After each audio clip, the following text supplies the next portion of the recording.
Yang terhormat Bapak Kepala Sekolah SMK 1 Agra Binta, yang terhormat Bapak dan Ibu Guru SMK 1 Agra Binta, saya ucapkan terima kasih banyak atas kehadirannya. Alhamdulillah pada hari ini kita semua bisa berkumpul dalam acara kegiatan diseminasi praktik baik budaya positif yang dilakukan oleh calon guru penggerak kepada semua guru dan staf TU di SMKN 1 Agra Binta. Pertama-tama mari kita panjatkan puji dan syukur kehadirat Allah Subhanahu wa taala yang mana pada hari ini kita semua bisa berkumpul dalam keadaan sehat baik jasmani maupun rohani, dan tak lupa juga mudah-mudahan kegiatan ini ada dalam ridhonya Allah Subhanahu wa taala. Amin ya Allah ya rabbal alamin. Tak lupa juga salawat beserta salam mari kita limpah curahkan ke junjungan Nabi besar Muhammad Sallallahu Alaihi Wasallam. Baiklah Bapak dan Ibu Guru yang saya hormati, adapun acara hari ini yang akan kita laksanakan, yang pertama yaitu pembukaan, yang kedua prakata dari Bapak Kepala Sekolah, yang ketiga acara inti yaitu diseminasi aksi nyata budaya positif di sekolah yang akan disampaikan oleh calon guru penggerak yaitu Ibu Yani Solihah DM SPD. Keempat yaitu tanya jawab, dan acara terakhir yaitu penutup. Baiklah Bapak dan Ibu Guru yang saya hormati, mari kita lanjut ke acara yang pertama yaitu pembukaan. Mari kita buka sama-sama acara ini dengan membacakan basmalah. Bismillahirrahmanirrahim. Alhamdulillah acara pertama sudah kita buka bersama-sama. Mudah-mudahan acaranya diberikan kelancaran dari awal hingga akhir. Kita lanjut untuk acara yang kedua yaitu prakata dari Bapak Kepala Sekolah SMK 1 Agra Binta. Dengan segala hormat kami persilakan. Bismillahirrahmanirrahim. Assalamualaikum warahmatullahi wabarakatuh. Alhamdulillahirrahmanirrahim. Asyhadu an la ilaha illallah wa asyhadu anna Muhammadar Rasulullah. Allahumma shalli ala Muhammad wa ala sayyidina Muhammad. Yang saya hormati Ibu Yai, guru penggerak yang sekarang akan menyampaikan diseminasi materi, dan juga Pak Didit pembawa acara, dan Ibu Bapak yang saya hormati yang sudah hadir, Ibu Bapak Guru. Terima kasih sudah memenuhi undangan. Di hari ini ada kegiatan komunitas belajar, kita berbagi praktik baik, berbagi ilmu pengetahuan. Saya menyambut baik aktifnya komunitas belajar di sekolah. Sehubungan juga di sekolah kita sudah ada yang masuk guru penggerak nasional, dan serentak juga di Jawa Barat sudah terselenggara juga guru penggerak Jawa Barat. Secara materi sebetulnya tidak ada beda, materinya modul-modulnya saya cek itu modul-modulnya sama, materinya sama dengan yang Ibu Yai pelajari. Jadi guru penggerak Jawa Barat pun materinya sama dengan guru penggerak nasional. Hanya mungkin di waktu saja yang singkat, kemudian Ibu Bapak tidak didampingi terus-menerus untuk mempelajari materi, dan Ibu Bapak dituntut untuk belajar secara mandiri ya di guru penggerak Jawa Barat. Nah, untuk materi-materi seperti ini disiplin positif, seperti halnya tahun sebelumnya saya pernah menyampaikan tentang disiplin positif di sini ya. Mungkin materinya sama, tapi hal-hal updating informasi pengetahuan terus-menerus berkembang. Jadi nanti apa yang disampaikan oleh Bu Yai disiplin positif mengingatkan kita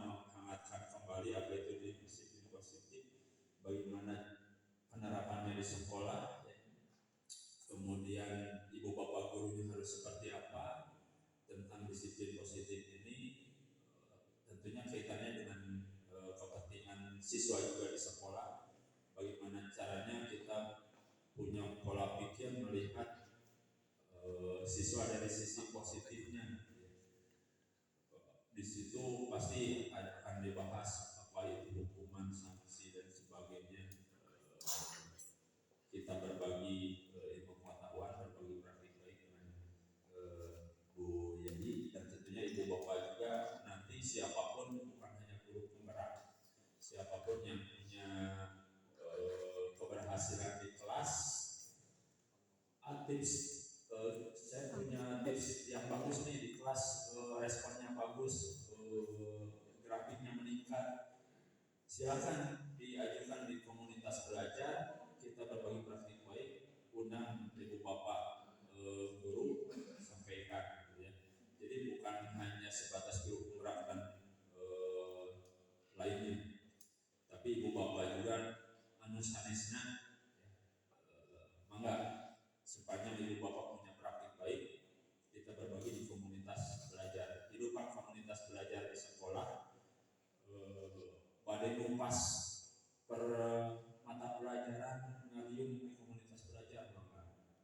Badai numpas tentang modul materi, mangga. Yang penting komunitas belajar sih hidup di sekolah. Tong bikin hanya sebatas dibentuk hanya untuk memenuhi persyaratan upload PMM misalnya itu. Jadi jangan hanya sebatas itu, silakan manfaatkan untuk berdiskusi. Nah, saya menyambut baik dialog-dialog, diskusi-diskusi seperti ini. Mudah-mudahan bisa memperkaya wawasan, memperkaya ilmu pengetahuan, bukan hanya mandiri Ibu Bapak baca, tapi pengalaman tentunya sangat-sangat berarti. Kita berbagi pengalaman karena guru terbaik katanya adalah pengalaman, ya. Pengalaman kita menjadi guru terbaik ketika kita berbagi pengalaman, kita berbagi tips-tips untuk menjadi lebih baik sebagai guru di SMKN Satuan Bintang. Nah, selepas ini mungkin saya minta nanti waktu sesi setelah Bu Yai, ada beberapa hal yang mungkin bisa lebih spesifik bisa disampaikan. Itu saja sambutannya. Mudah-mudahan kegiatan bisa berjalan lancar. Ibu Bapak bisa mengikuti, serap sebaik-baiknya, diskusikan sebaik-baiknya apa yang menjadi ganjalan nanti ketika sudah menerima diseminasi. Adunun wabillahi taufiq wal hidayah. Assalamualaikum warahmatullahi wabarakatuh. Kita lanjut ke acara yang ketiga, yaitu acara inti, yaitu diseminasi aksi nyata budaya positif di sekolah yang akan disampaikan oleh calon guru penggerak, yaitu Ibu Yani Solihah DM SPD. Kepadanya kami persilakan.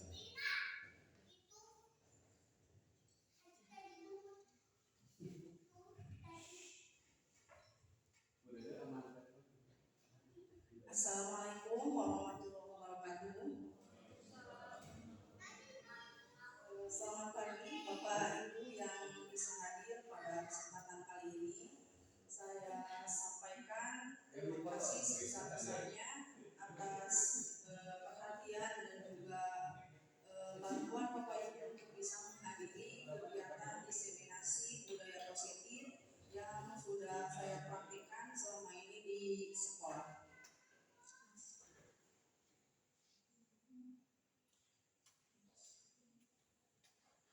Untuk permulaan, kita di sini akan memulai kegiatan hari ini dengan senyuman, ya. Saya harapkan di sini rekan-rekan untuk bisa menampilkan senyuman terbaiknya selama 30 detik. Senyum. Awali hari kita dengan senyuman. Nah, sudah ya. Ternyata ketika saya tadi masuk ke sini melihat wajah Bapak Ibu di sini belum semuanya tersenyum, tetapi ketika saya instruksikan untuk tersenyum, wajah-wajahnya menjadi sangat ceria, ya. Walaupun mungkin di luar sana ada beban pikiran, ada apalah banyak masalah dan ini itu, ya, tetapi di sini kita harus tersenyum, apalagi kita di sekolah depan siswa kita tidak boleh menampilkan tadi ya, baik itu masalah ataupun keruwetan yang ada dalam hidup kita. Kita harus selalu tampak bahagia sehingga memancarkan budaya positif yang ada di dalam diri kita. Nah, untuk selanjutnya, sebelum kita memulai kegiatan diseminasi kali ini, saya ingin mengajukan di sini kesepakatan di dalam forum diseminasi ini. Yang pertama, di sini ada menghargai pendapat orang lain. Setuju tidak Bapak Ibu? Yang kedua, menjadi pendengar yang baik. Setuju? Setuju. Terus mengikuti kegiatan dengan tertib. Setuju. Dilanjut dengan tidak memaksakan kehendak atau saran. Lanjut, menghargai kesepakatan bersama. Ya, karena nanti ada sesi tanya jawab dan juga diskusi. Nah, mungkin untuk poin-poin yang menghendaki tadi ya, adanya saran, kemudian kesepakatan, otomatis karena di dalam kesepakatan forum ini sudah disepakati kita harus mengutamakan saran ataupun kesepakatan bersama. Next.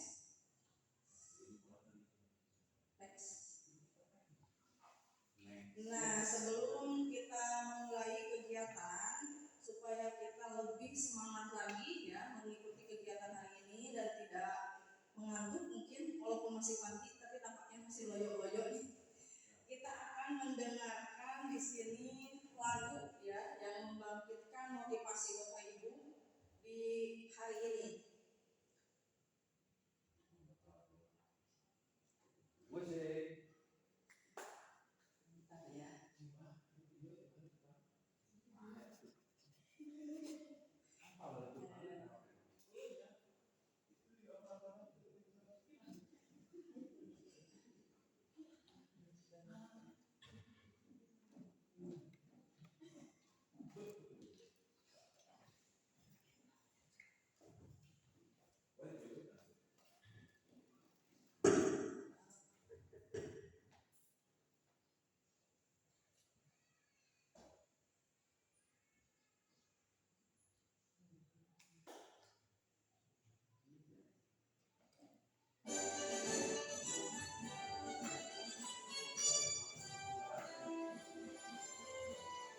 Nah, ini masih penggerak ya yang mungkin akan membangkitkan semangat Bapak Ibu untuk terus bergerak ya di sekolah.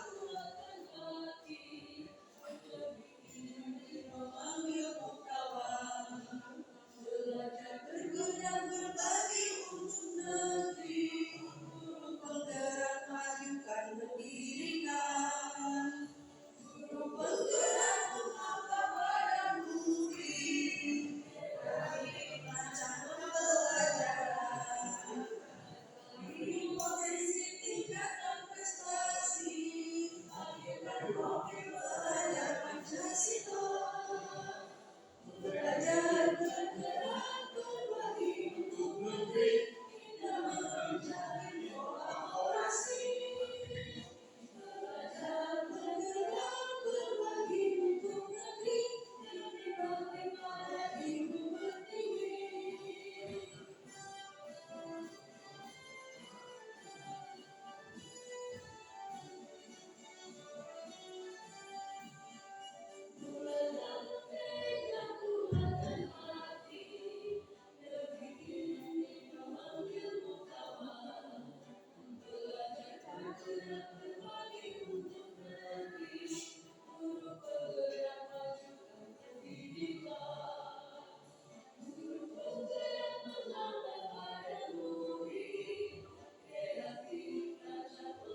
background dari keluarganya yang mungkin masih ada yang berpenghuni dan lain-lain, sehingga mereka itu ketika diatur di dalam sebuah tatanan disiplin sekolah yang memang sebenarnya sudah diterapkan turun-temurunnya sudah lama, tetapi bagi mereka itu adalah hal yang mengikat, yang mungkin seperti penjara ya, kalau secara halus mungkin bagi jiwa mereka. Nah, di sini di dalam penerapan budaya positif di sekolah ada 6 yang memang harus dimiliki ya oleh seorang guru diterapkan kepada siswanya. Yang pertama yaitu adanya disiplin positif yang barusan sudah diulas. Kemudian motivasi perilaku manusia. Yang ketiga adanya keyakinan sekolah atau keyakinan kelas. Yang keempat adanya kebutuhan dasar manusia. Yang kelima posisi kontrol di dalam restitusi. Yang keenam penerapan segitiga restitusi. Nah, kita akan membahas di sini satu persatu apa itu disiplin positif, kemudian tadi ada segitiga restitusi dan lain-lain yang mungkin sebenarnya sudah Bapak Ibu ketahui ya. Bahkan di sini saya yakin ada yang lebih paham dari saya sebenarnya. Nah, untuk pertama sebelum kita mulai ke materi, saya ingin bertanya kepada rekan-rekan di sini, ada yang sudah tahu apa itu disiplin positif?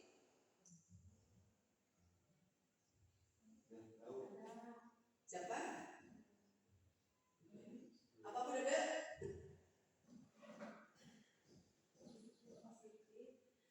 Contohnya seperti sekolah pada kegiatan 3S. 3S. Yang 3S itu apa Bu Dede? Senyum, salam, dan sapa.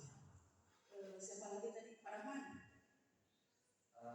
Kalau disiplin positif itu semacam pembiasaan. Ya, betul. Terus siapa lagi yang mau menambahkan? Pak Andis? Boleh. Kemudian dari struktur katanya, struktur kata disiplin dan positif. Baca dari kata positif tentunya di sana harus mengikuti hal-hal yang baik intinya mungkin, pertama disiplin positifnya mungkin dari perilaku kita ketika masuk kerja, kemudian lagi memulai pembelajaran dan lain sebagainya, mungkin lebih kompleks dari positif tersebut yang jelas hal yang baik dan bermanfaat. Ya, terima kasih ya untuk tadi responnya sangat luar biasa, karena saya yakin di sini semua rekan-rekan guru sebenarnya sudah melaksanakan ya apa itu disiplin positif, tetapi kadang-kadang kita tuh kalau di pelajaran istilahnya suka lupa ya apa itu definisinya, apa itu pengertian dan lain-lain, kadang-kadang lupa, tetapi pelaksanaannya sudah kita laksanakan.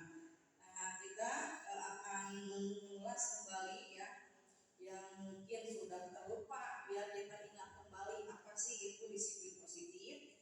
Nah, di sini disiplin positif adalah cara menerapkan disiplin supaya anak itu bertanggung jawab dan menumbuhkan kesadaran agar di sini tumbuh nilai-nilai kebajikan di dalam dirinya.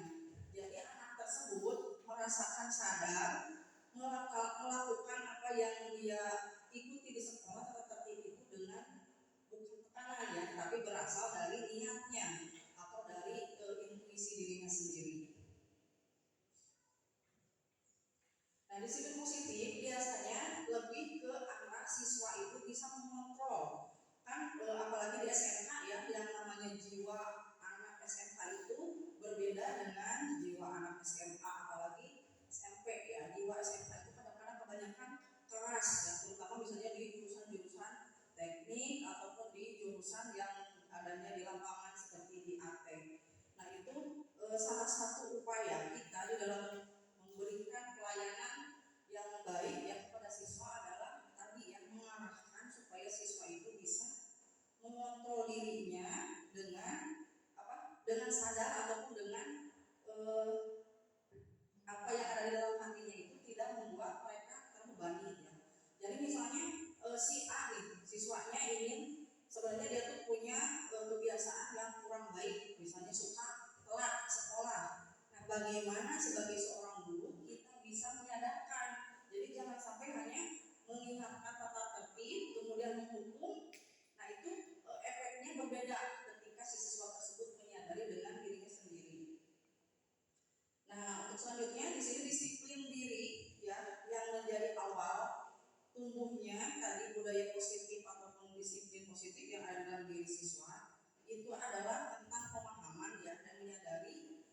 berdasarkan motivasi dirinya. Misalnya dia ingin sukses ataupun ingin menjadi teladan lah bagi teman-temannya, ataupun memang ingin ada impian yang ingin dia capai. Nah, itu biasanya yang menjadi bekal ketika dia berlaku ataupun bertingkah baik di sekolah, berprestasi ya, lebih tingginya lagi biasanya siswa yang memang memiliki impian tinggi itu rata-rata ingin berprestasi. Nah, di sini bukan berasal dari tadi ya, misalnya dia ingin dipuji ataupun dia ingin mendapatkan penghargaan, tapi murni dia itu ingin menjadi pribadi yang baik. Ya. Kalau dari pribadi yang baik mungkin bonusnya ya tadi dapat penghargaan dan lain-lain itu tidak diharapkan, tapi memang datang sendiri. Nah, kalau di sekolah yang sesuai dengan kurikulum Merdeka, disiplin positif ini sudah tergabung ya di dalam profil pelajar Pancasila, yang mana ini hampir semuanya ada yang disisipkan di dalam semua pelajaran.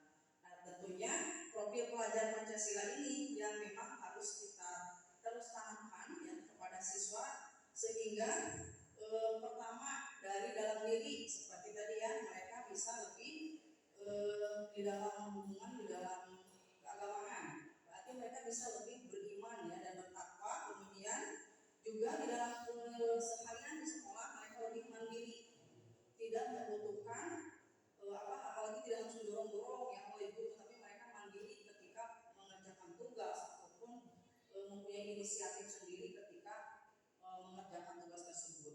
Kemudian yang diajarkan di dalam profil pelajar Pancasila itu salah satunya berkebinekaan global. Di sini berkebinekaan global yang ada di sekolah kita, siswa itu lebih banyak memang untuk menghargai keberagaman, walaupun memang kita misalnya hanya dari satu suku, tetapi keberagaman itu tidak hanya berasal tentang ras, tapi keberagaman pendapat, ya, keberagaman dari segi fisik. Kemudian siswa itu diajarkan juga di sini, ditanamkan untuk bergotong royong ya, seperti pada kegiatan penanaman budaya positif. Tadi kita melaksanakan apa Bapak Ibu? Kekasih ya. Kekasih itu apa? Kegiatan bersih. Nah, di situ kan sangat terlihat sekali ya bagaimana siswa bisa bergotong royong membersihkan lingkungan kelas dan sekolah dengan saling bahu-membahu bersama rekannya ya. Belum lagi mungkin dengan kegiatan piket ya, piket sehari-hari yang ada di kelasnya masing-masing yang sudah dibuat berdasarkan kesepakatan dengan wali kelasnya. Kemudian yang ditanamkan juga pada siswa itu untuk menumbuhkan sikap positif adalah kreatif di mana siswa itu tidak monoton ya, misalnya mengerjakan suatu proyek atau tugas hanya sesuai dengan yang dicontohkan, tapi mereka kreatif, misalnya mencari ya ide-ide atau inovasi baru dengan mencari misalnya di internet ya, ataupun memang dia sudah punya ide untuk melakukan suatu inovasi. Kemudian yang terakhir yang harus ditanamkan oleh seorang guru yaitu adalah kepada siswa harus bernalar kritis.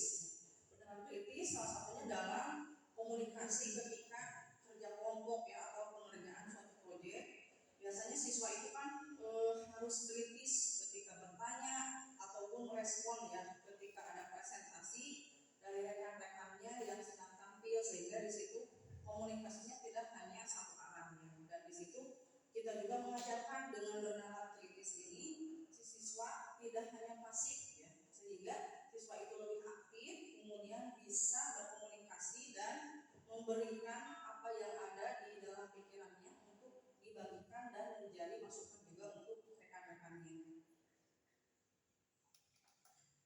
Nah, untuk tadi ya menampilkan budaya positif itu, manusia memiliki salah satunya motivasi di dalam sebuah perilaku atau tindakan. Misalnya kita mengajar pasti punya motivasi ya di dalam diri ataupun motivasi dari luar. Nah, di sini kita akan bahas apa saja motivasi perilaku manusia. Nah, kalau untuk yang sering mungkin kita rasakan ya, sebenarnya di sekolah antara siswa ataupun guru sama-sama nih dari ketiga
pagi-pagi karena ada kepala sekolah.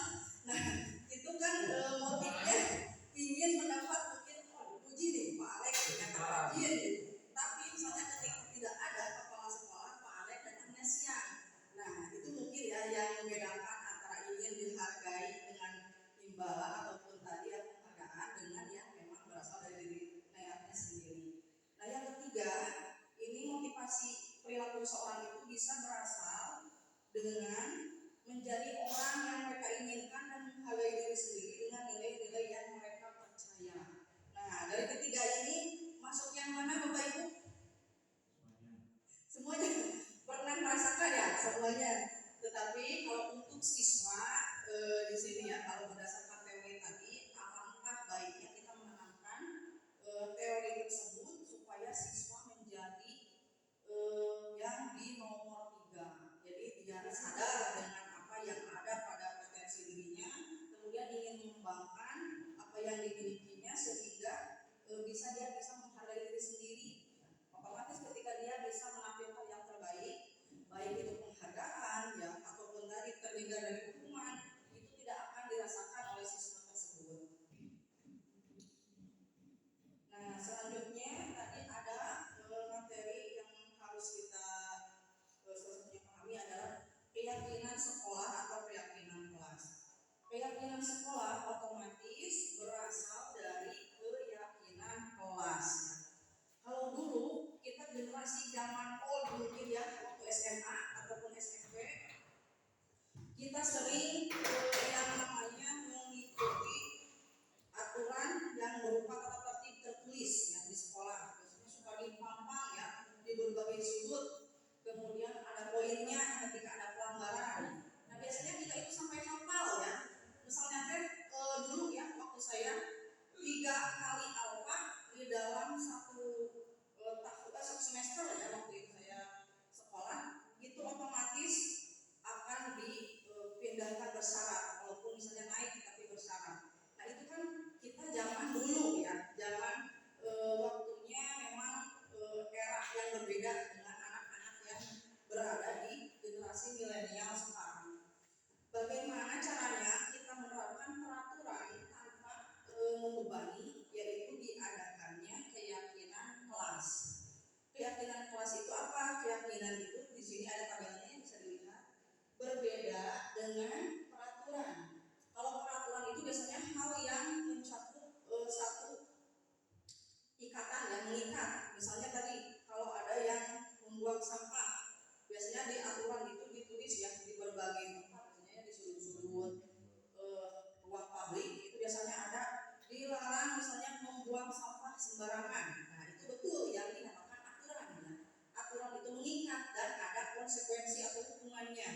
Nah, sedangkan kalau keyakinan itu berasal dari intuisi ya ataupun hal-hal baik yang memang diyakini ya oleh semua siswa. Nah, ini di sekolah rata-rata ya kita mengajarkan kepada anak itu terutama tadi kebersihan, kemudian keselamatan ya. Misalnya keselamatan di sini banyak, tidak boleh ngejek atau bullying. Kemudian misalnya tidak boleh mengganggu barang teman, termasuk misalnya mencoret-coret ataupun merusak ya barang orang lain, ataupun di atas itu mungkin tindakannya kalau di kita berantem ya takutnya ya kalau memang kalau untuk SMA itu jarang, walaupun misalnya kalau di luar ya kalau di sekolah mungkin jarang.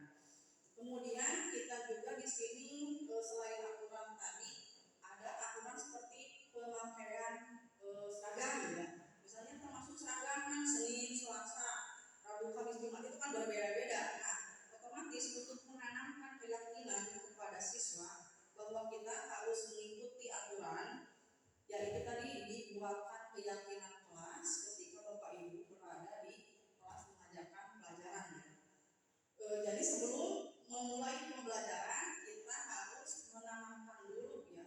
Bahkan mungkin kalau lebih bagusnya ini dicatat ya, ditempel di depan, dibuatkan di dalam karton itu ditempel ya. Setiap siswa menempel keyakinan kelas yang memang nanti akan disepakati menjadi kesepakatan kelas. Nah, berbeda narasi ya. Kalau di sini tadi akan ada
lebih mengikuti aturan yang sebenarnya sudah ada, tapi memang harus sadar itu mereka harus meyakini adanya di sini keselamatan ya ataupun keamanan yang harus dijaga. Jadi otomatis ketika kita memanggil siswa tersebut, misalnya di kelas TO main poli di kelas, ya kita akan menyelesaikan anak tersebut dengan memanggil. Nah, kita tinggal menanyakan ketika mereka melanggar, kita tanyakan, kamu misalnya tadi merasa tidak telah melanggar keyakinan kelas kita. Nah, mungkin mereka agak lupa ya kalau ada hal-hal seperti itu. Tapi misalnya kita ingatkan, misalnya tadi kita perlihatkan lagi ya listnya keyakinan kelas yang sudah dibuat. Nah, di sini kamu sudah melanggar keyakinan kelas tentang keselamatan dan keamanan di dalam kelas. Nah, seperti itu. Nah, dari situ mungkin kita bisa melangkah ke hal selanjutnya, yaitu bagaimana si anak tersebut supaya menyadari kesalahannya dan misalnya berubah ke hal yang lebih baik supaya tidak terulang lagi. Nah, di sini pembentukan keyakinan kelas salah satu langkahnya yaitu bisa tadi dengan curah pendapat, bisa itu melalui Google Form ya, ataupun misalnya siswa dibagikan kertas satu persatu menuliskan apa saja misalnya keyakinan kelas yang ingin mereka tulis, kemudian juga mencatat masukan, kemudian yang ketiga menyusun keyakinan kelas dengan kalimat positif ya. Nanti ada contohnya untuk pembuatan kalimat positif, kemudian meninjau ulang dan mengajak mereka menilai apakah misalnya keyakinan kelas tersebut benar-benar akan dilaksanakan, kemudian meninjau ulang keyakinan kelas yang sudah dibentuk, dan yang keenam review dan menyepakati hasil komitmennya, dan kemudian menempel hasil kesepakatan pembentukan keyakinan kelas tersebut di depan kelas ataupun di ruangan kelas. Nah, di sini sebagai guru otomatis kita harus bisa menjadi sebagai peran yang memang mewujudkan terbentuknya keyakinan kelas ya, karena kita yang menjadi guru mapelnya ataupun kita yang menjadi wali kelasnya, otomatis keyakinan kelas akan terbentuk ketika si guru tersebut tadi yang membuat ataupun dari awal pembelajaran sudah membentuknya bersama dengan murid yang disebut tadi dengan kesepakatan belajar kalau di dalam pembelajaran. Kalau yang di wali kelas tadi disebutnya tadi kesepakatan atau keyakinan kelas. Nah, keyakinan kelas ini bisa berasal dari beberapa nilai-nilai ataupun tadi hal-hal positif yang ada secara universal ya di dunia ini, terutama yang bisa diterapkan di lingkungan sekolah. Nah, ada beberapa jenis di sini kebajikan universal yang memang bisa diterapkan di sekolah ya. Ini terlihat tidak? Agak ini ya. Nah, di sini kita lihat ada keyakinan kelas di mana siswa itu pertama setiap anggota kelas perlu belajar, ya, pasti itu siswa itu perlu belajar, perlu senang atau bahagia, kemudian perlu melakukan tugas, saling menghargai dan merasa aman ketika di kelas. Nah, untuk yang sebelah sini ini kalimatnya ya.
Jadi pertama, penghargaan itu bagus tetapi akan menurunkan kualitas ya. Ketika dia puji terus dia akan melambung, tapi ketika dia tidak mendapatkan pujian dia akan biasa-biasa saja, dia tidak melakukan hal-hal yang memang sesuai dengan keyakinan kelas. Kemudian yang kedua, penghargaan juga mematikan kreativitas. Jadi tadi kreatifnya itu ketika dipuji, yang dipuji oleh guru ataupun orang tuanya. Yang ketiga, penghargaan itu bisa mengurangi motivasi intrinsik. Ya tadi ya, karena kembali ketika ingin menjadi orang yang baik, kita harus memiliki motivasi dari dalam diri sendiri, bukan untuk dihargai. Tapi memang ada beberapa psikologi yang memang mungkin kita temui di jiwa setiap murid itu beragam ya. Kita tidak bisa menginginkan saya itu ingin misalnya anak ini supaya belajar dengan rajin dan sungguh-sungguh semuanya ya. Memang idealnya seperti itu, kita ingin anak itu sukses ya, ingin menaati aturan sekolah, tapi kadang kita menemui tantangan ya, berbagai macam tantangan. Nah di sini untuk membedakan tadi tindakan yang bisa diambil kepada murid yang melanggar keyakinan, tadi ada hukuman atau konsekuensi. Nah kalau hukuman dengan konsekuensi itu kira-kira bedanya apa Bapak Ibu? Ada yang tahu? Ya? Hukuman lebih ke sanksi dari ketika kita melanggar sesuatu hal. Ya, kalau konsekuensi dari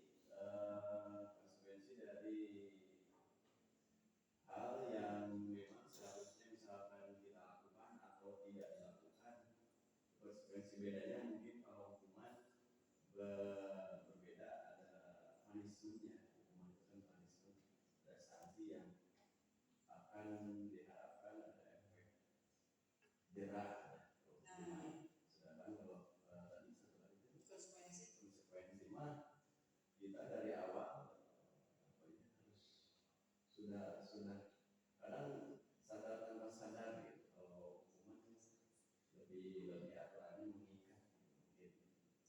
Ya di sini kita bisa lihat di tabel nih untuk lebih memperjelas lagi. Misal di sini ada tindakan kita nih menghukum siswa lari mengelilingi lapangan basket 2 kali karena terlambat hadir di sekolah. Nah itu maksudnya kan hukuman ya. Nah di sini otomatis ada tindakan ya, baik itu verbal ataupun tadi action dari guru yang memang di situ mengikat ya seperti tadi, dan kadang-kadang itu memang si siswa itu tiba-tiba ya melakukan kesalahannya. Berbeda kalau konsekuensi ini lebih ke apa yang sudah kita tadi tanamkan ya di dalam keyakinan kelas.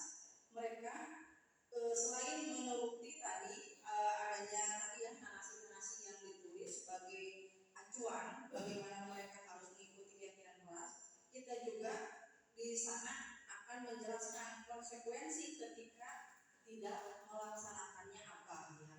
Kalau hukumannya memang biasanya satu, hukuman itu menyakitkan ya, baik itu secara mental atau fisik ya, seperti tadi kan anak lari di lapangan basket itu otomatis ditonton ya oleh anak lain, rekan-rekannya, otomatis secara mental dia jatuh ya, kadang-kadang mungkin minder beresnya gitu.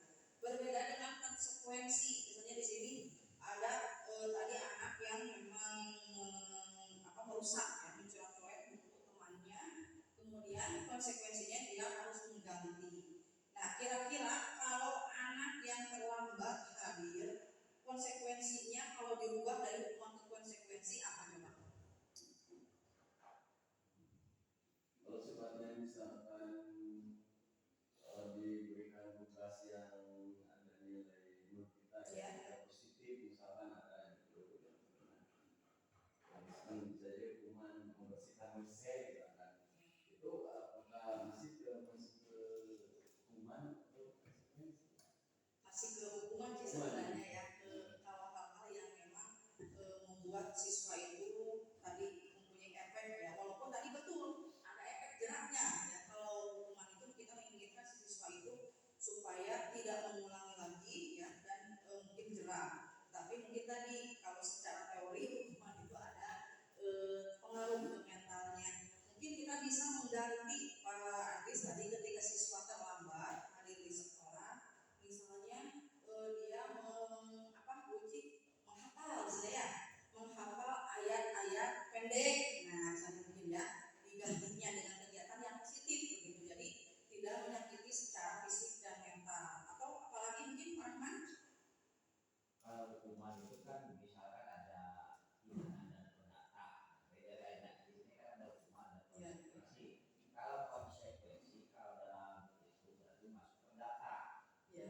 penggantian kalau tidak ada ponis.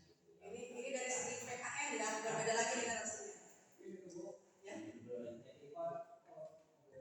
ya, sudah. Secara administrasi pengertian ketika konsekuensinya kayak petasan di coret-coret berarti gantinya ke yang baru. Jadi penggantian berdasarkan itu hasil yang diberikannya apa. Tadi mau menambahkan tadi? Ya kalau misalkan saya lari di lapangan basket 2 kali itu bisa dikonsekuensi kalau diterapkannya di badan olahraga. Ya, kalau olahraga ya. Kalau di pelajaran lain bisa jadi pelajaran pahami nih anak terlambat.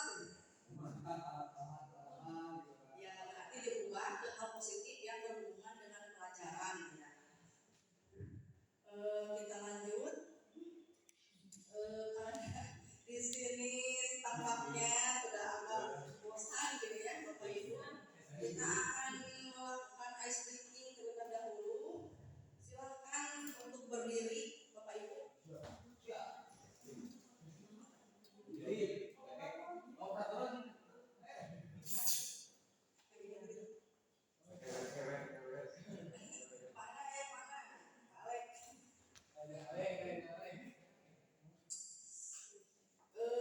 Untuk menyegarkan ya dan meredakan otot-otot yang mungkin dari tadi ini sudah pada pegal, boleh tangannya diletakkan di pundak rekan yang ada di depannya.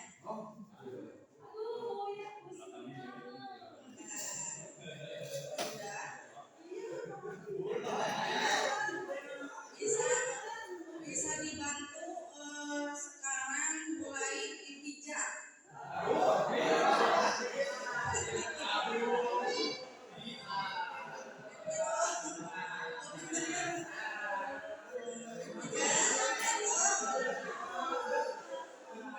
Sudah ya? Sekarang didengarkan instruksinya. Kalau saya mengatakan satu instruksi otomatis diikuti dengan kebalikannya. Misalkan saya menyuruh maju, berarti kebalikannya apa? Mundur.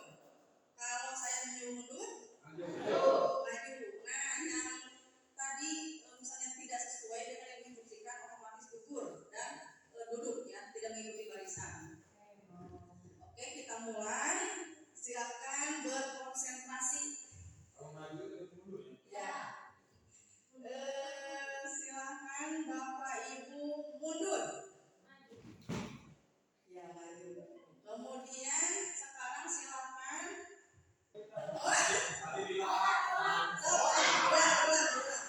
Sekarang tadi maju.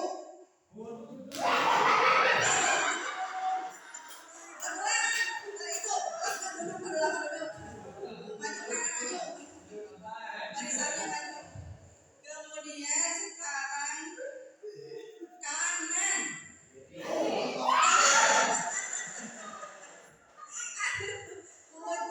Muji. Sekarang kiri.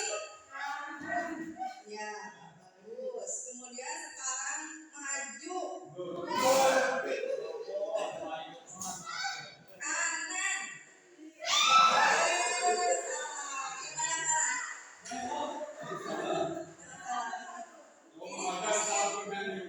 Ternyata masih banyak yang berkonsentrasi dari jumlah peserta yang hadir. Saya ucapkan terima kasih. Silakan untuk duduk kembali.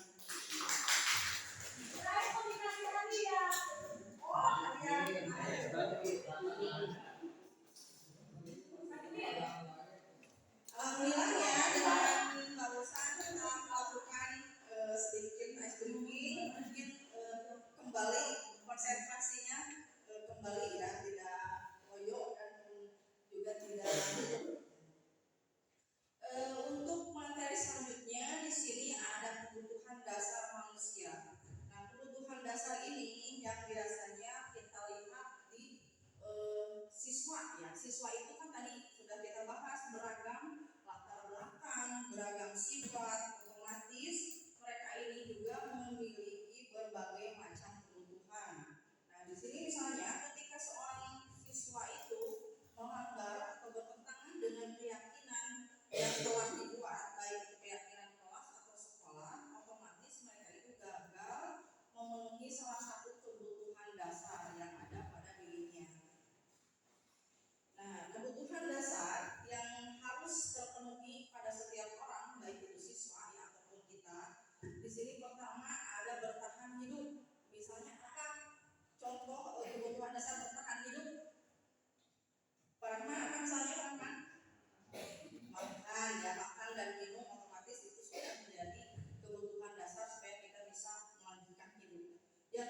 kasih sayang dan rasa diterima.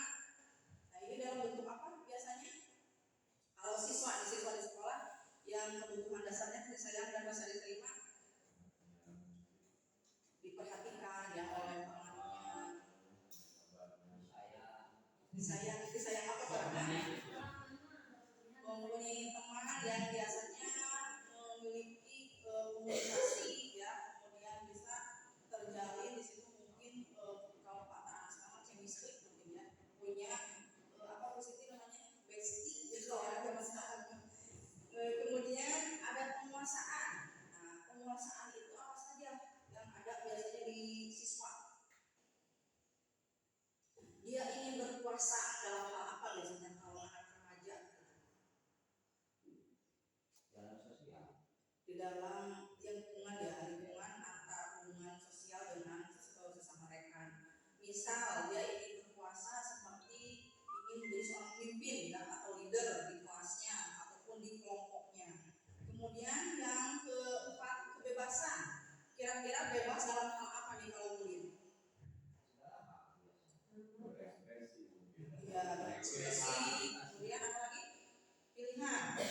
Kemudian kebebasan dalam, kalau di kelas mungkin di dalam mengerjakan tugas ya, mereka bisa bebas memilih bentuk atau misalnya hasil tugas apa yang ingin mereka buat.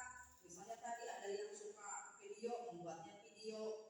Ada yang tadi ingin membuat poster, ya membuatnya poster.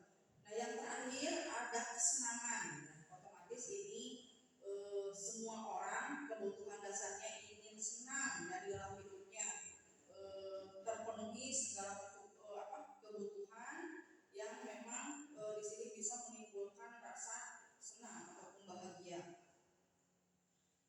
Nah, di sini kita akan berdiskusi. Ini saya akan membagikan kertas. Di sini bisa dibaca Bapak Ibu. Ada studi kasus. Di sini Ibu Dewi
Ada yang sudah selesai?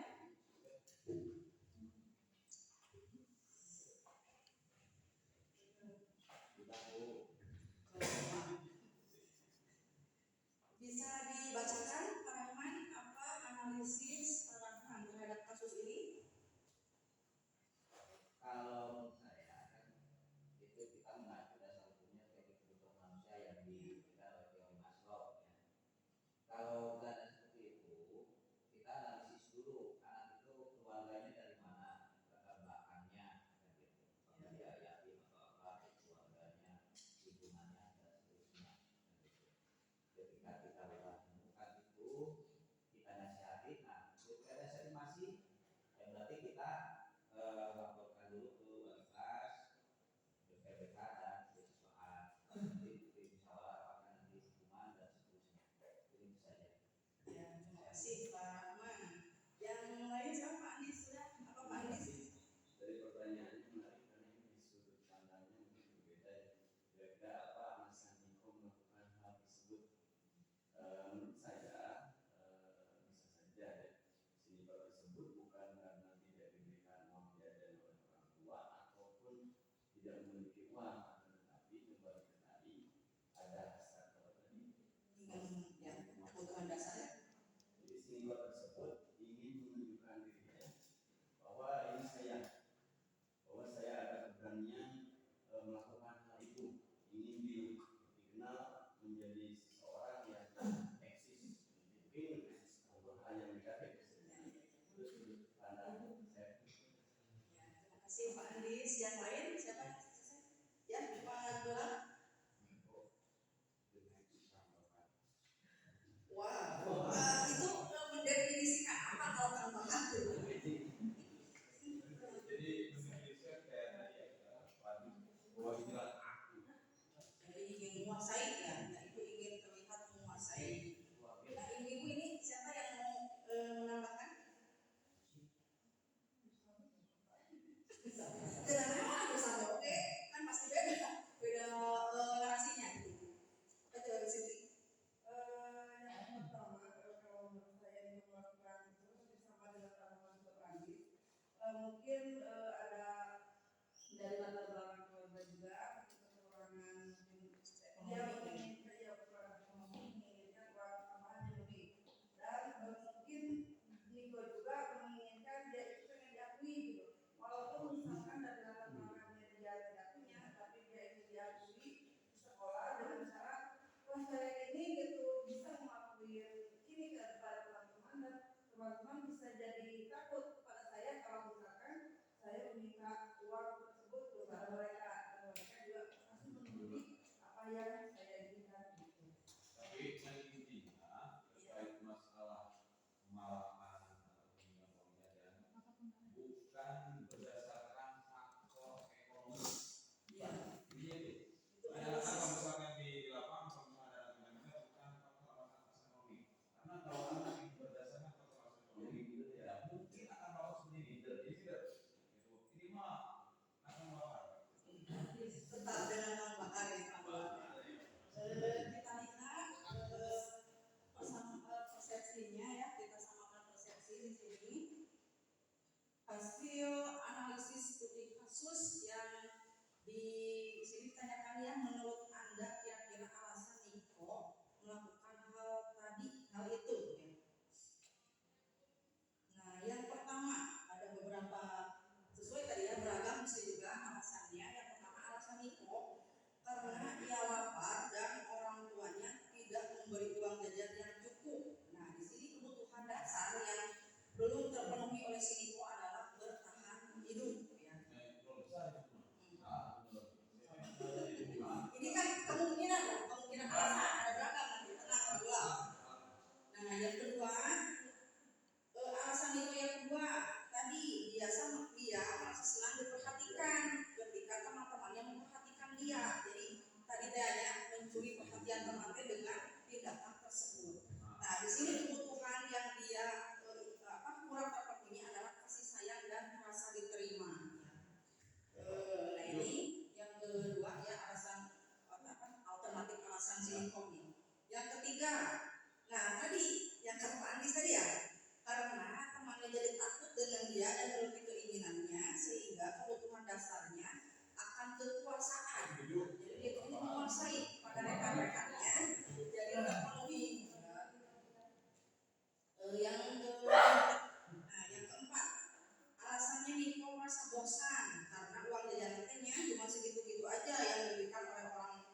kebebasan mungkin karena bosan tadi meminta kepada orang tuanya ya segitu-gitu aja misalnya ya dikasih uangnya karena tadi mungkin terpengaruh dengan ekonomi juga ya kemungkinan.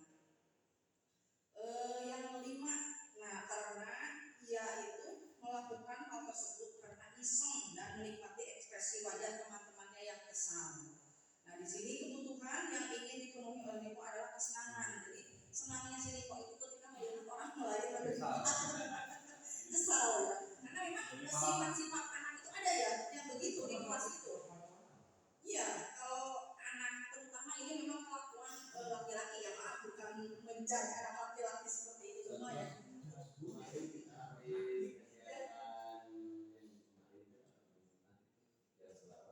Oh ya. Yang dibawa sepatunya ke kelas. Kelas, sepatu rekannya ya. Kelas 10 kan?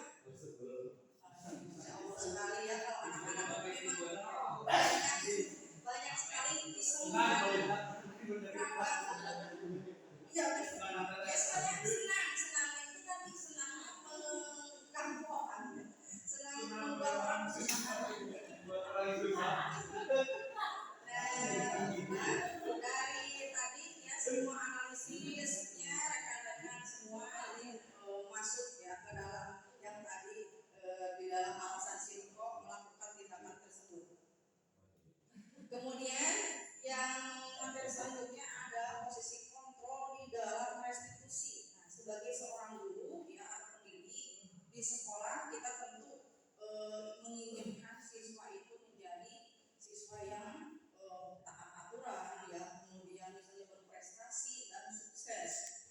Nah, tapi terkadang kita itu menghadapi tantangannya tadi ya, ada siswa ya beberapa siswa yang memang motivasi dirinya itu kurang, baik itu dari orang tuanya atau lingkungan temannya ya, yang menyebabkan dia tidak mendapatkan tadi kebutuhan dasar dan tidak memiliki motivasi yang baik. Nah, di sini apa itu tadi posisi kontrol di dalam restitusi? Kita harus tahu apa itu restitusi terlebih dahulu. Di sini restitusi yaitu proses ya menciptakan kondisi bagi murid untuk memperbaiki kesalahan mereka ya, sehingga mereka bisa kembali pada kelompoknya dengan karakter yang lebih kuat.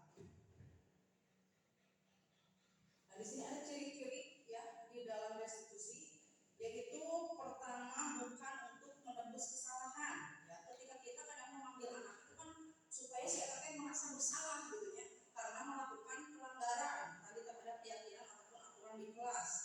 Yang kedua, di sini memperbaiki hubungan. Jadi kita otomatis ketika melakukan tindakan restitusi ini supaya anak tersebut memperbaiki hubungan dengan temannya ataupun dengan kita ya.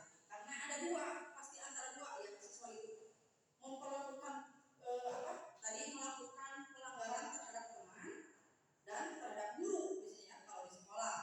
Nah, kemudian yang ketiga kita itu harus memberikan tawaran ya terhadap apa yang akan mereka perbaiki itu bukan dengan paksaan ya. Kemudian yang keempat restitusi menuntun untuk melihat ke dalam diri. Jadi otomatis kita itu harus bisa membuat mereka melihat kembali apa sih maksudnya niat mereka ketika ingin belajar di sekolah itu apa ya, motivasinya apa. Kemudian yang kelima mencari kebutuhan dasar yang mendasari tindakan ya, seperti tadi ketika si Niko tadi ya meminta uang jajan, otomatis kita itu mencari tahu alasannya kenapa Niko melakukan hal tersebut. Untuk selanjutnya setelah itu kita melakukan restitusi untuk supaya cara yang paling baik diterapkan kepada siswa. Jadi jangan sampai membuat siswa tertekan ya, apalagi minder ataupun dendam kepada kita ketika kita melakukan tindakan baik itu pemanggilan ataupun memang kita itu ingin merubah ya ataupun mengarahkan siswa menjadi lebih baik. Kemudian di sini berfokus pada karakter bukan tindakan. Kalau tadi ya tadi seperti kita menghukum dengan berlari misalnya atau mengerjakan apa, itu kan tindakan ya. Sedangkan kalau restitusi itu ingin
semua mungkin pernah menghukum siswa karena tadi misalnya saking kesalnya karena siswa itu melanggar ya, terutama misalnya kalau di kelas salah satunya kita itu misal tidak mengerjakan tugas. Nah, si siswa itu beberapa kali, mungkin satu kali sudah kita berikan arahan supaya tidak mengulang, ternyata siswa itu masih mengulang-ulang. Nah mungkin kita itu jatuhnya itu kesal ya, dan marah karena tidak dituruti ya.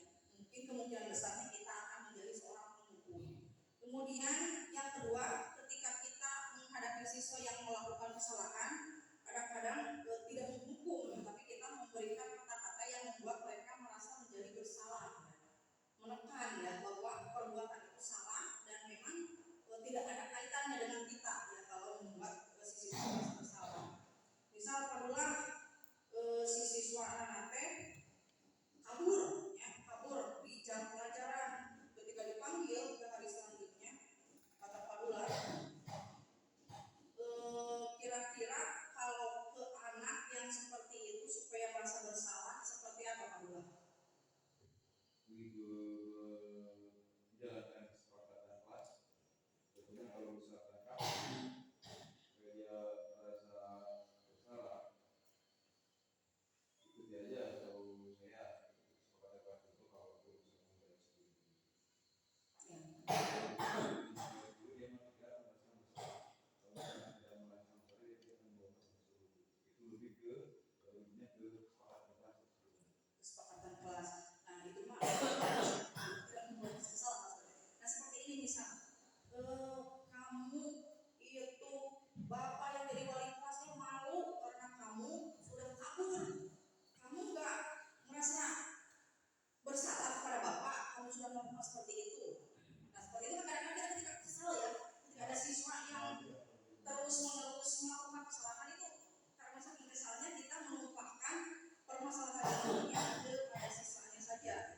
Kemudian yang ketiga, guru sebagai teman. Jadi sebagai teman itu kita merangkul ya, merangkul.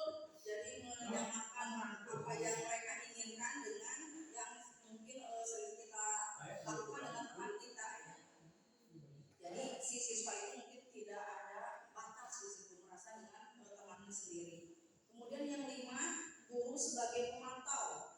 Nah di sini kita ketika menghadapi siswa yang bermasalah, ada ya tindakan di sini seperti menanyakan kepada siswa dalam bentuk apa peraturan, misalnya tadi ya seperti kamu misalnya ingat nggak kesepakatan kelas kita. Nah kemudian atau di sini bisa di sini berapa banyak misalnya di sini ada berapa banyak bintang yang saya harus peroleh. Nah di situ biasanya guru memang benar-benar memantau tindakan kesalahannya apakah akan diulangi atau tidak. Nah di situ mungkin si siswa merasa dipantau ya. Ketika misalnya gini, nanti ke depan misalnya kalau bapak ini melihat kamu itu berubah atau tidak. Nah kalau selama ini misalnya kamu dalam catatan bapak ada perubahan, nah bapak mungkin akan memberikan misalnya nilai yang baik. Tapi misalnya kalau kamu tidak melakukan perubahan, mungkin kamu akan menerima nilai yang di bawah KKM. Nah kemudian yang posisi terakhir ini posisi yang paling ideal ya, yang harus dimiliki oleh seorang guru adalah menjadi seorang manajer ya, atau fungsinya guru sebagai manajer membuat si siswa itu menjadi identitas yang berhasil atau sukses, tetapi dengan bisa mengontrol diri ya. Jadi tadi kata-kata yang kita berikan, kita itu membuat mereka kembali meyakini ya, apa yang mereka lupakan misalnya tadi tentang keyakinan kelas atau kesepakatan kelas yang sudah dibuat. Kemudian setelah itu kita juga bisa menguatkan pada mereka, misalnya karena mereka sudah lupa ataupun melanggar, tidak apa-apa ya, kita memberikan kesempatan kepada siswa bahwa dia melakukan kesalahan itu adalah hal yang wajar, tetapi kita tawarkan di akhir keyakinan kelas mana nih yang mungkin kamu telah melanggar. Misalnya tadi kabur melanggar tadi contohnya kedisiplinan ya,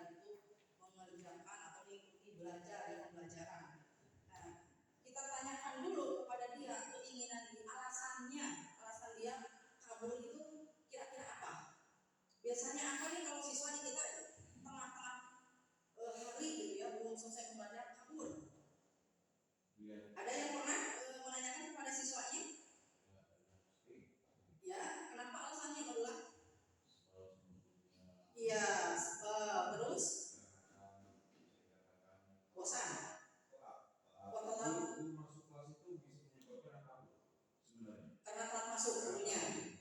Oh, misalkan guru ada tugas, mau salah SMA, Nah itu karena guru. Terus selain itu apalagi mungkin yang pernah Pak Dula alami ketika ngaji siswa? ada yang bisa dikatakan yang kemarin, ada yang seperti bullying sampai BK. Iya. Dia tidak mencari sama guru BK dan mana dia langsung pulang aja sama guru. Karena ada pemahamannya Karena malu mungkin ya kalau konsultasi juga. Terus apalagi? uang jajan mungkin sudah habis.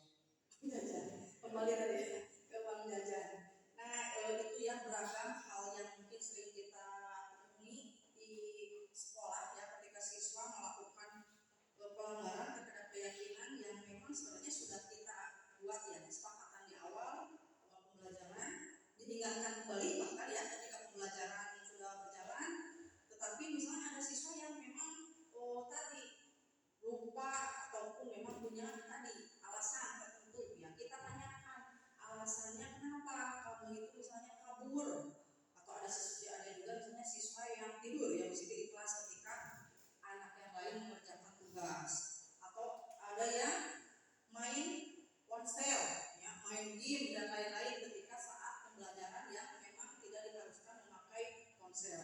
Nah itu kita tanyakan alasannya dengan baik, apakah misalnya dia alasannya masuk akal tidak, adalah misalnya seperti tadi. Kalau tidak logis kadang-kadang kita juga bisa menanyakan supaya mereka jujur lah dengan apa yang mereka hadapi.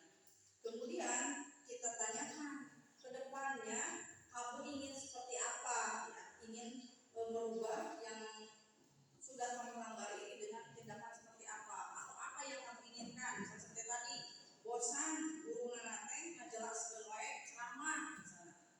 Nah mungkin kita tanyakan ya, ingin perbaikan supaya gurunya itu melakukan pembelajaran yang inovatif, yang menarik ya, karena tadi tidak ada prajurit yang salah ya, yang dimana di sekolah itu tidak ada murid yang salah, kembali yang salah itu selalu guru ya, kita di sini yang memang menjadi salah satu tonggak utama yang menjadi tadi kalau kata Pak Dula membuat siswa itu nyaman di kelas, terus misalnya tadi percaya diri ketika ingin mengatakan sesuatu, melakukan sesuatu, sehingga semua yang mungkin kemungkinan tadi yang tidak baik tidak terjadi.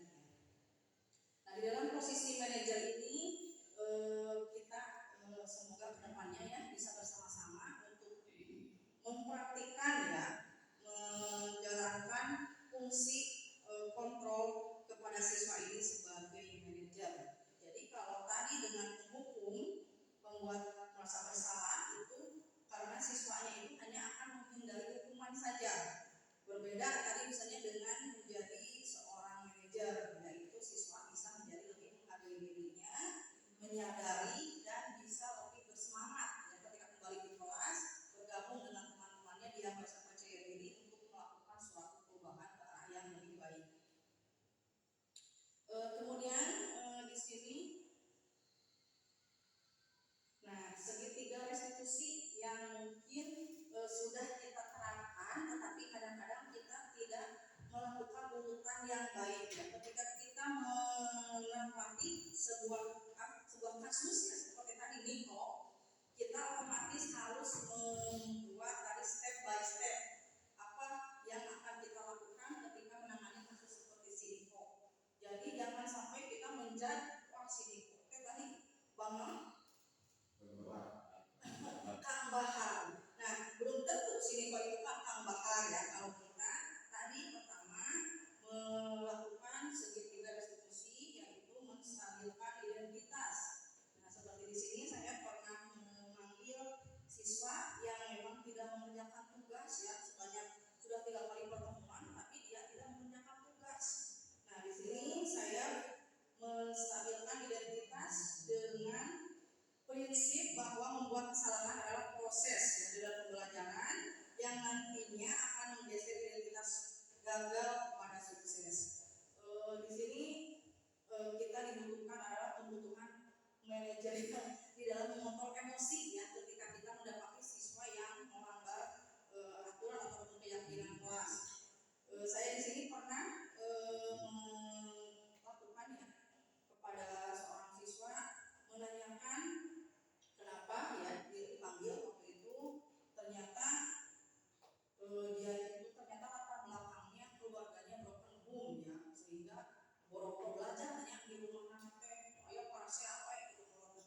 siswa tersebut melanggar aturan atau keyakinan itu pasti untuk memenuhi kebutuhan dasar. Kita tanyakan, misalnya dia itu kekurangan apa, atau dia itu ingin menampilkan apa sebenarnya dengan tadi misalnya tidak mengikuti atau tidak mengumpulkan tugas, apa karena dia tadi ya bosan dengan guru, atau karena dia memang tadi punya masalah di rumahnya, kemudian juga misalnya apa dengan teman-temannya, misalnya ada teman-temannya yang tadi membuli ya. Nah, yang terakhir di sini kita menanyakan keyakinan ya, keyakinan kelas ataupun keyakinan sekolah, yang mana di sini pertanyaannya kepada murid memunculkan motivasi supaya mereka menyadari bahwa keyakinan yang mereka langgar itu bisa kembali mereka ikuti ya dengan tindakan berupa perbaikan depannya. Misalnya tadi keyakinan apa yang kamu langgar ketika misalnya tadi kamu tidak mengikuti pembelajaran dengan baik, tidak menyetorkan tugas. Nah mungkin dia akan kembali ingat ketika keyakinan kelas yang sudah kita susun ya dengan mereka kesepakatannya. Oh misalnya ternyata dia tadi melanggar tadi tanggung jawab ya, dia tidak bertanggung jawab untuk menyelesaikan tugas. Nah kemudian kita tadi tanya apakah kedepannya langkah apa yang akan kamu berikan kepada ibu, misalnya ketika tugas ini tiga tugas tidak di stopkan, mungkin dia akan memberikan alternatif mungkin dengan mengikuti susulan ya, menyusul tugas yang sudah dia kerjakan, kemudian kedepannya juga mungkin dia akan lebih bersemangat ataupun disiplin lagi mengikuti pembelajaran.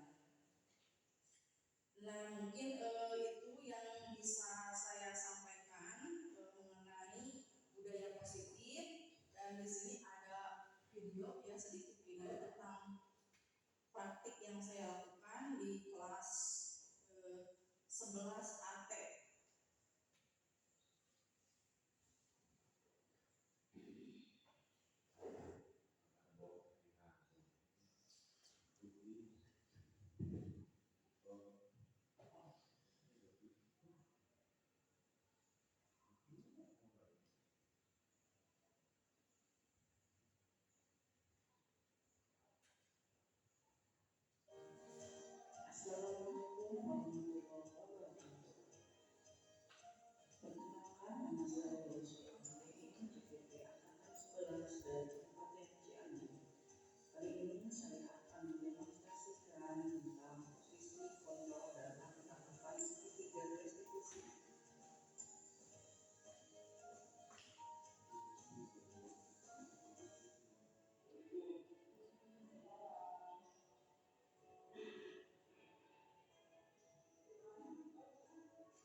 Nah, itu mungkin salah satu yang sudah saya praktikkan ya ketika menghadapi siswa yang melakukan pelanggaran keyakinan kelas, yaitu terlambat masuk ke sekolah dan memakai seragam yang tidak sesuai ya. Hari Senin dia memakai batik ya, dan juga telat tidak mengikuti upacara bendera.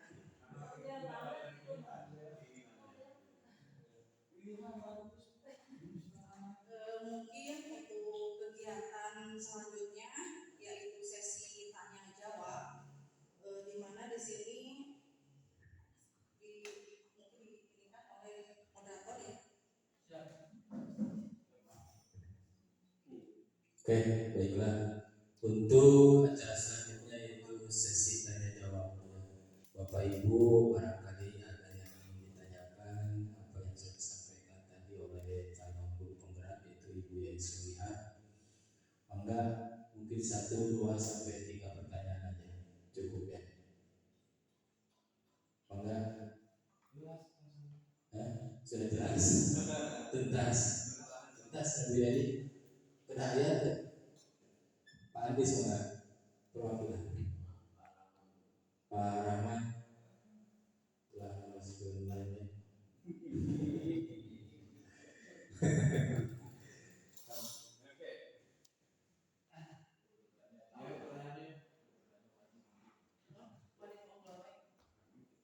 Kami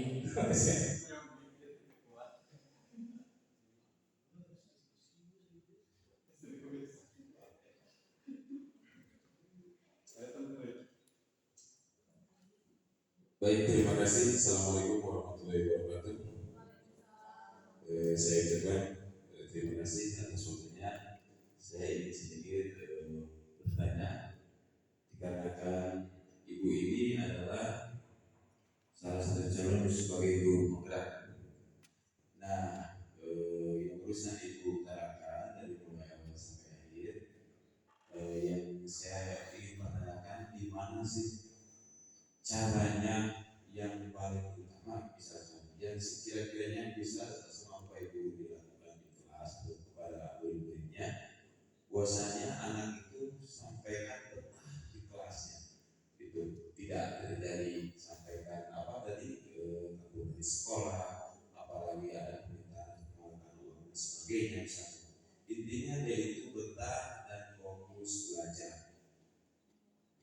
saja pertanyaan dari saya. Sekian, terima kasih. Wassalamualaikum warahmatullahi wabarakatuh. Ya, terima kasih Pak Cep Abdullah. Mungkin satu-satu aja dulu langsung dijawab. Terima kasih Pak Cep Abdullah. Di sini saya akan mencoba menjawab pertanyaannya bagaimana menciptakan suasana atau lingkungan yang membuat siswa itu betah di kelas untuk belajar. Tadi sebagai pendidik ya, kita itu memiliki berbagai macam kompetensi. Yang utama kepada siswa adalah kompetensi pedagogik. Otomatis sebagai seorang pendidik kita harus menjadi orang yang mampu menciptakan hal-hal yang memang membuat siswa itu menjadi betah. Ya, salah satunya pertama kita memvariasikan model pembelajaran. Misal hari ini kita dengan model diskusi. Nah, besoknya kita misalnya dengan pertemuan selanjutnya kita project ya, ataupun membuat suatu produk ataupun tadi praktek ya kalau di pelajaran yang berbentuk jasa.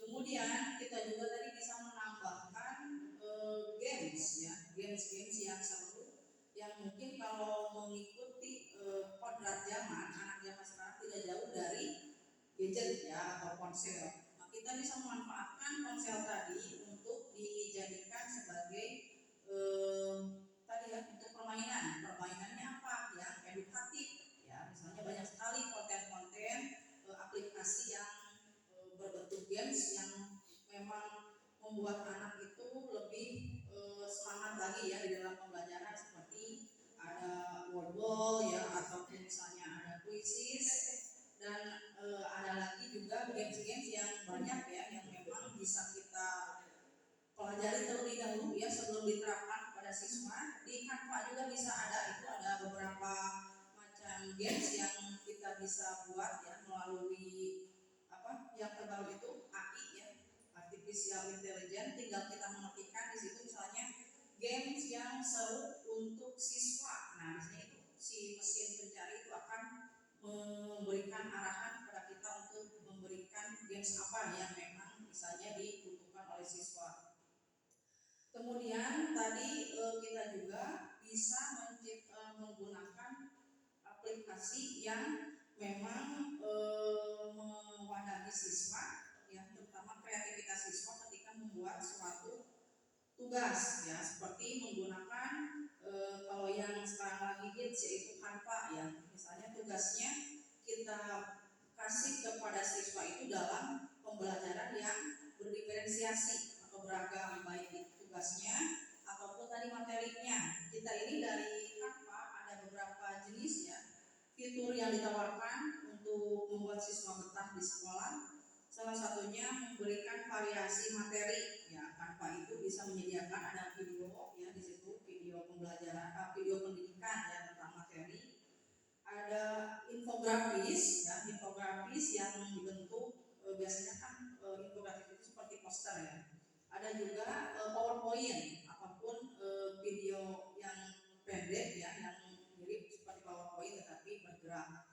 Kemudian selain itu materi ya atau konten yang kita berikan, kemudian tadi tugasnya jangan sampai misalnya disamakan ya padulan, misalnya siswa peserta video tapi kita membuat teksnya, misalnya disuruh membuat kalimat ataupun dalam bentuk teks tulisan, sedangkan mereka misalnya sukanya itu di mengedit video. Nah, kita bisa mengarahkan apa yang mereka inginkan di awal pembelajaran dengan memberikan tes diagnostik ya, apakah hobinya itu kemana, kemudian gaya belajarnya seperti apa, apakah dia ingin berkelompok atau perorangan ya, kemudian materi apa yang bentuk materinya yang dia sukai, apakah tadi audio ya, video atau teks.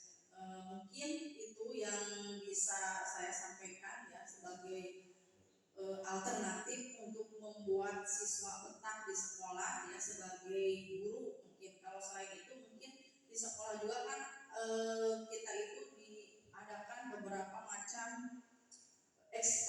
ekstrakurikuler yang mewadahi minat dan bakat siswa selain di kegiatan pembelajaran, sehingga selepas pembelajaran mereka bisa mengekspresikan tadi minat mereka di dalam ekstrakurikuler. Mungkin itu Pak Dula, semoga tidak puas ya dengan jawabannya.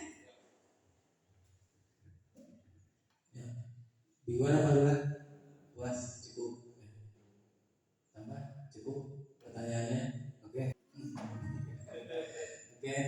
Baiklah, terima kasih Bapak dan Ibu guru yang sudah hadir, terutama kepada Bapak Kepala Sekolah juga yang sudah ikut hadir dan juga menyaksikan kegiatan calon guru kontrak yaitu Ibu Yadi Solihah.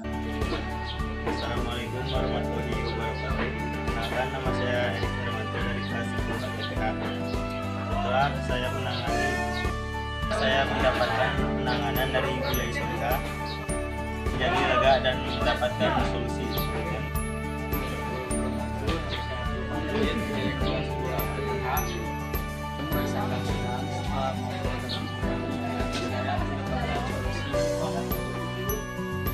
Assalamualaikum warahmatullahi wabarakatuh.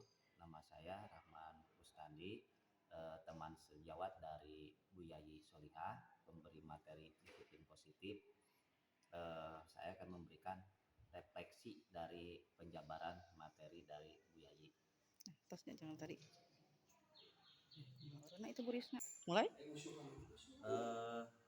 Dari materi tadi bisa digambarkan bahwa disiplin positif emang terus kita bangun, kembangkan, perbaiki dan senantiasa berevaluasi, karena nantinya dari hasil itu kita akan siswa baik kita akan istilahnya kalau ke Pancasila itu akan memanusiakan atau pri kemanusiaan. Itu kan ada bagaimana mempri kemanusiaan, nanti kan ada mengontrol diri, berarti itu masuk ke pri ketuhanan. Nah, mungkin itu sifat masukan dari saya. Mari disiplin positif itu tetap kita bangun dan jaga serta pelihara.